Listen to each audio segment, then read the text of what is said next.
কুত্তা দিয়া বিরিয়ানি পাকাইয়া এক চান্দাবাজে দাওয়াত দিয়া আইনা ভরপুর খাওয়াইছি। এবার খাওয়ার পরে চান্দাবাজ ঢেকুর তুলতেছে।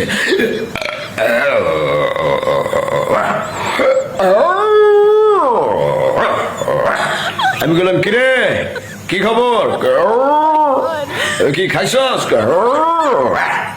কেমন লাগছে খাবার, ভালো ভালো ভালো, পেট ভরে খাইছস, বাহ তাহলে মন খুললে একটা হাসি দে, এবার হাসে।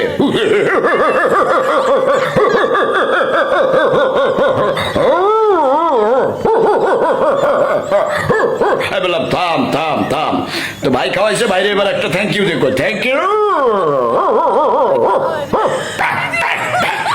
Thank you. আমি বললাম ঠিক আছে যা এবার কর। আপনারাও আপনাদের এলাকার যেসব চান্দাবাজ এদের জন্য কুত্তা জবাই করে কুত্তা দিয়া বিরিয়ানি পাকাইয়া দাওয়াত দিয়া ইচ্ছা মতো খাওয়াই দেন।